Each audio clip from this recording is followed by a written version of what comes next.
Vidya Bharati maths के YouTube channel पर आप सभी का स्वागत है। आज के इस वीडियो में हम कक्षा 10वीं गणित के अध्याय 4 जिसका नाम है द्विघात समीकरण, इसके 10 अति महत्वपूर्ण वस्तुनिष्ठ प्रश्नों को हल करेंगे और ये इसका पहला भाग है। तो चलिए आज के इस वीडियो को शुरू करते हैं। वीडियो को अंत तक अवश्य देखें ताकि आपको सारे सवाल अच्छे से समझ में आ सके। तो बढ़ते हैं पहले सवाल की ओर। पहला सवाल हमें दे रखा है, द्विघात समीकरण का व्यापक रूप या मूल रूप निम्न में से कौन सा है। अब आपके पास दो बातें हैं। आपने इसके पहले वाले जो अध्याय था जिसका नाम था, क्या था, कमेंट करके जरूर बताया। उसका नाम था दो चरों वाले रैखिक समीकरण युग्म। उसमें आपने बहुपद के बारे में पढ़ा था। तो बहुपद का व्यापक रूप आपने पढ़ा था ax की घात 2 धन bx धन c। ये क्या है? ये है आपका बहुपद, ठीक। और इसी से मिलता जुलता है आपका द्विघात समीकरण। इसमें कुछ नहीं है। द्विघात समीकरण का व्यापक रूप होता है ax की घात 2 धन bx धन c, और इसमें बराबर लग जाएगा और बराबर के संख्या के बराबर के आगे या तो 0 होगा या फिर कोई संख्या है, अचर पद होगा। तो ये वाला जो होगा, ये बराबर जिसमें आ जाएगा वो क्या हो जाएगा? बहुपद की जगह क्या हो जाएगा? समीकरण हो जाएगा। ये क्या है? द्विघात बहुपद है, इसमें बराबर नहीं आता है, और जो बराबर वाला आ जाता है उसको कहते हैं द्विघात समीकरण। राइट, इतनी बात आपको समझ में आ गई होगी। तो हमसे पूछा है द्विघात समीकरण का व्यापक रूप क्या होता है? ए एक्स की घात 2 धन बी एक्स धन सी बराबर 0। तो ऑप्शन बी इस प्रश्न का बिल्कुल सही उत्तर हो जाएगा। ये बात आपको समझ में आ गई होगी। तो आगे आपको कोई भी सवाल में दिक्कत नहीं आने वाली। बढ़ते हैं दूसरे सवाल की ओर। दूसरा सवाल कह रहा है, एक द्विघात समीकरण की घात कितनी होती है? द्विघात का भी अपनों व्यापक रूप पढ़ा, एक्स की घात 2 धन बी एक्स धन सी बराबर 0। समीकरण है इसलिए इसमें बराबर 0 आएगी। अब इसमें जो चर रहेगा, इसमें अधिकतम घात कितनी होगी? द्विघात समीकरण में 2 होगी। तो द्विघात समीकरण की घात कितनी होती है? तो 2 होती है। तो ऑप्शन सी इस प्रश्न का एकदम सही उत्तर हो जाएगा। इसमें आपको बिल्कुल समस्या नहीं आने वाली। अगर आपका अध्याय 3 कंप्लीट है तो आपका अध्याय 4 में कोई भी समस्या आपको बिल्कुल नहीं आने वाली है। आप लिख के लीजिए। चलिए अगला क्वेश्चन देखते हैं। क्वेश्चन नंबर 3, एक रैखिक समीकरण की घात कितनी होगी? रैखिक समीकरण क्या होता है? मान लीजिए मैंने लिखा x धन 3 और बराबर हो गया 0। अब ये क्या बन गया? समीकरण बन गया। तो रैखिक समीकरण की घात कितनी होती है?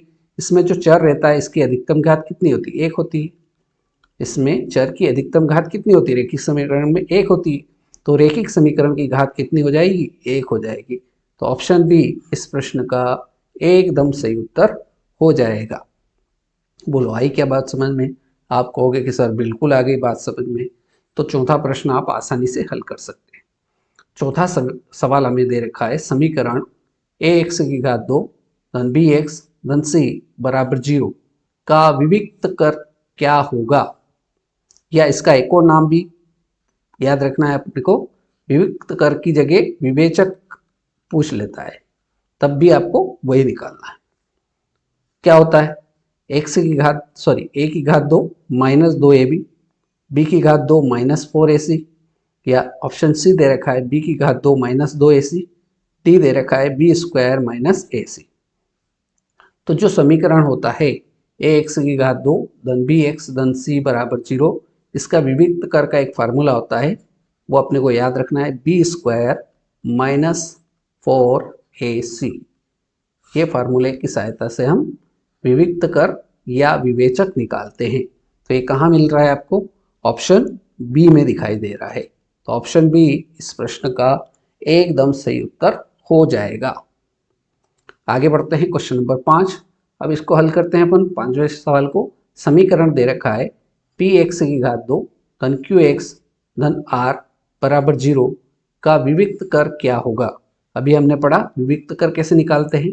वो निकालते हैं बी स्क्वायर माइनस 4ac। ये विविक्त कर या विवेचक निकालने का फार्मूला है। अब सवाल में हमें जो समीकरण दे रखा है उससे हम एबीसी का मान निकाल देंगे। तो जो एक्स स्क्वायर के साथ में होता है वो ए का मान, तो एक्स स्क्वायर के साथ में क्या दिख रहा है? पी दिख रहा है। तो ए का मान हो गया पी।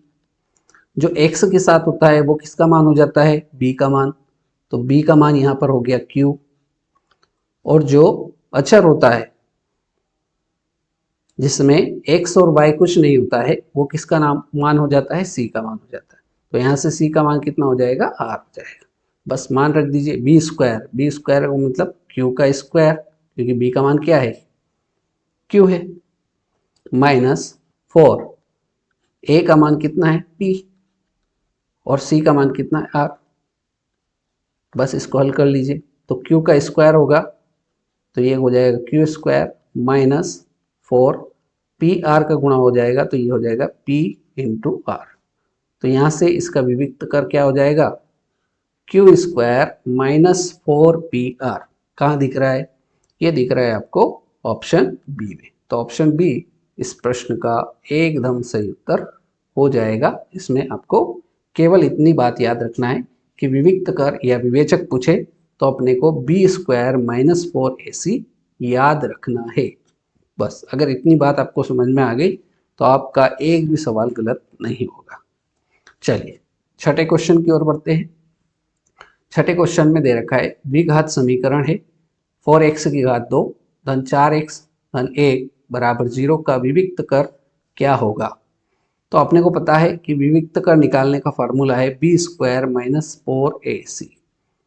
ठीक, ये बात अपने को याद होगी। अब जो समीकरण दे रखा है इसमें से हम ए बी सी का मान निकाल देंगे।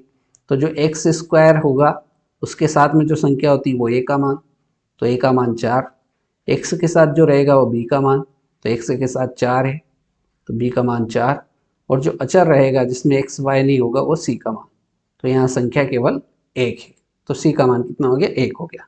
बस मान रख दीजिए, विविक्त कर निकालने का फार्मूला होता है बी स्क्वायर माइनस 4ac।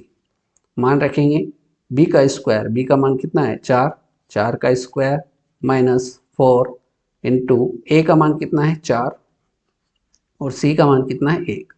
बस इसको सरल कर लेंगे, 4 का वर्ग कितना होता है 16, माइनस 4 का 4 से गुणा होगा तो 4 चौक 16, और 16 का 1 से गुणा होगा तो 16 एकम 16।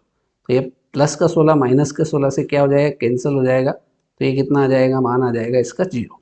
0 कहाँ पर दिख रहा है, ऑप्शन ए इसका एकदम सही उत्तर हो जाएगा। बहुत ही सिंपल क्वेश्चन है। चलिए इसकी एक क्वेश्चन और से आपकी प्रैक्टिस हो जाएगी। द्विघात समीकरण दे रखा है 3x की घात 2 माइनस 2x प्लस 1/3 बराबर 0 का विविक्त कर क्या होगा।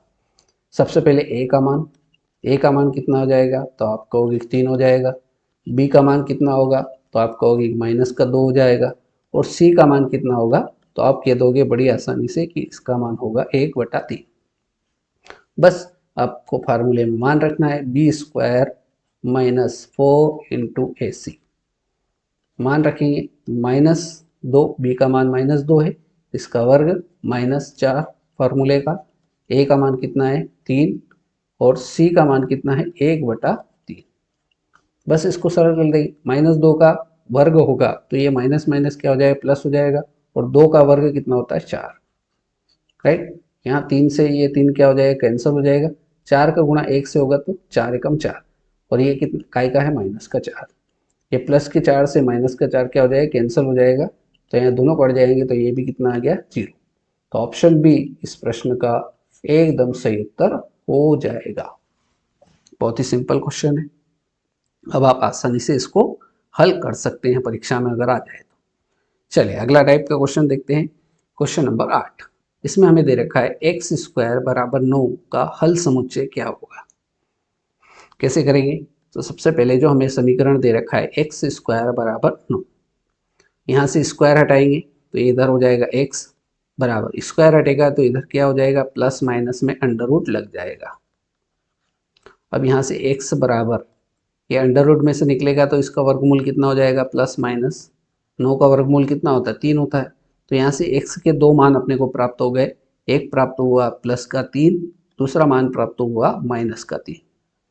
ठीक है, तो यही इसका क्या होगा, हल समुच्चय होगा। कौन सा ऑप्शन मैच कर रहा है, तो ऑप्शन सी इस प्रश्न का एकदम सही उत्तर हो जाएगा। ये आपका एकदम सही उत्तर रहेगा। चलिए अगले क्वेश्चन की ओर बढ़ते हैं। क्वेश्चन नंबर 9, इसमें हमें द्विघात समीकरण दे रखा है एक्स स्क्वायर माइनस 16 बराबर 0। एक्स स्क्वायर माइनस 16 बराबर 0। एक्स स्क्वायर के साथ में जो माइनस का 16 है इसको बराबर के इधर भेज देंगे, तो एक्स स्क्वायर बराबर ये माइनस का 16 बराबर के इधर जाएगा तो इसका चिन्ह बदल जाएगा, ये प्लस का हो जाएगा, राइट।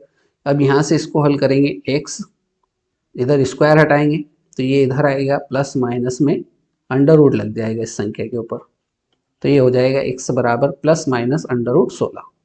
यहाँ से अपने को एक्स का मान निकालना है, तो एक्स बराबर प्लस माइनस अंडर रूट 16 का वर्गमूल कितना होता है, तो आप कहोगे 4 होता है।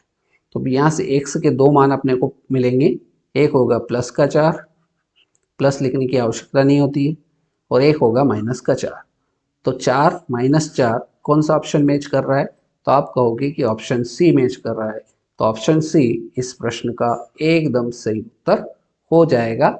अब इस प्रकार के सवालों में आपको बिल्कुल भी दिक्कत होने वाली नहीं है।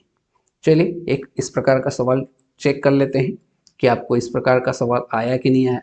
तो बढ़ते हैं अगले सवाल की ओर, और आज के इस वीडियो का अंतिम सवाल भी है, ध्यान से इसको समझिए। द्विघात समीकरण हमें दे रखा है 9x की घात 2 माइनस 36 बराबर 0। तो हमें समीकरण दे रखा है, उसको लिख लेंगे 9x की घात 2 माइनस 36 बराबर 0।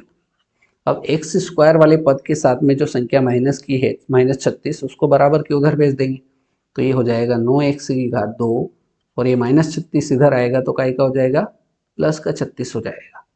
अब यहाँ पर केवल अपने को एक्स स्क्वायर चाहिए बराबर इधर 36 ऐसा कैसा ही। अब ये एक्स स्क्वायर के साथ में 9 जो है ये गुणा में इधर आएगा तो ये काय में आ जाएगा, बटे में आ जाएगा। सरल कर लेंगे इसको, 9 एकम 9, 9 चौक 36, तो एक्स स्क्वायर बराबर अपने पास बचा अब 4। अब इधर से स्क्वायर हटाएंगे तो ये हो जाएगा एक्स बराबर, एक्स स्क्वायर हटेगा तो इधर हो जाएगा प्लस माइनस में अंडर रूट, तो ये एक्स बराबर क्या हो जाएगा, प्लस माइनस में अंडर रूट 4। अंडर रूट 4 का वर्गमूल निकालेंगे तो ये आपको मिलेगा प्लस माइनस अंडर रूट 4 का वर्गमूल होता है 2। तो यहाँ से अपने पास एक्स के दो मान आ गए, एक मान आया आपका प्लस का 2 और दूसरा मान आया माइनस का 2।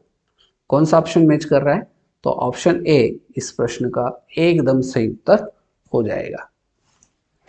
तो आज के इस वीडियो में हमने अध्याय 4 के 10 महत्वपूर्ण प्रश्नों को हल किया। बहुत ही सिंपल प्रश्न है, बिल्कुल आप आसानी से इनको हल कर सकते हैं। तो आज के इस वीडियो में इतना ही था, मिलते हैं नेक्स्ट वीडियो में ऐसे ही नए प्रश्नों के साथ। जय हिंद, जय भारत।